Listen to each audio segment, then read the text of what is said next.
kejadian itu memang pada orang tua sering terjadi. Selain orang tua juga pada anak kecil, bayi terutama. Bayi yang umur atau anak-anak yang di bawah 3 tahun. Kenapa kejadian? Biasanya orang tersedak itu memang makanan nyangkut di tenggorok. Kenapa demikian? Orang tua biasanya giginya sudah tinggal sedikit. Dan kalau makan sesuatu yang misalnya daging, itu mengunyahnya tidak sempurna. Sehingga ukurannya tidak cukup untuk melewati tenggorok. Dan dia paksakan untuk menelannya sehingga nyangkut ke tenggorok. Kalau anak kecil biasanya kacang atau barang-barang yang berbentuk bulat gitu. Dia itu mengulum makanan itu, kemudian menelannya tanpa mengunyah karena giginya memang belum ada. Nah itu sering jadi juga ngangkut. Ini paling bahaya kalau menutup jalan napas. Tentunya itu harus ditolong dalam waktu yang segera. Begitu juga orang tua.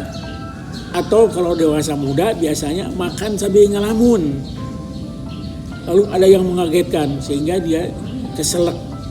Kalau bahasa Sundanya kaselak, kalau bahasa Minang tasadak. Nah, itu harus segera ditolong. Kenapa demikian? Sebab kalau jalan napas tertutup dalam waktu yang beberapa menit saja itu bisa fatal. Nah, di sini kita harus segera menolong yang sedang melihat. Bagaimana cara menolongnya?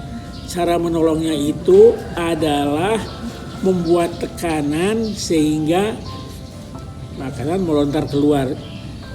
Pada masa kecil tentu kita pernah main tembak-tembakan pakai pakai bambu. Nah kalau dicolok dari sini kan tutupnya di sini lompat ke pas. Nah itu kalau dalam istilahnya itu disebut Heimlich manuver.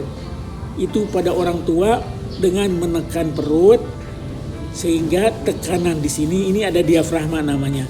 Itu menekan ke atas sehingga makanan bisa terlontar ke atas. Kalau anak kecil tentunya tidak ditekan keras-keras, pakai ibu jari aja begini itunya sehingga melontar ke atas.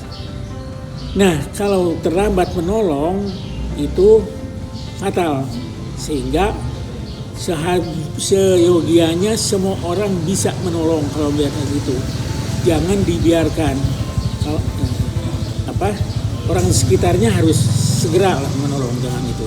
Tapi yang paling penting di dalam hal ini adalah mencegah. Mencegahnya adalah jangan memberikan anak kecil makanan yang bulat-bulat seperti kacang. Pada anak kecil yang giginya belum sempurna. Juga orang tua kalau menelan jangan diberikan makanan yang ukuran besar-besar. Apalagi kalau makanan itu kenyal dan susah digigit. Dan kalau makan tentunya jangan ngelamun. Ini penting sekali.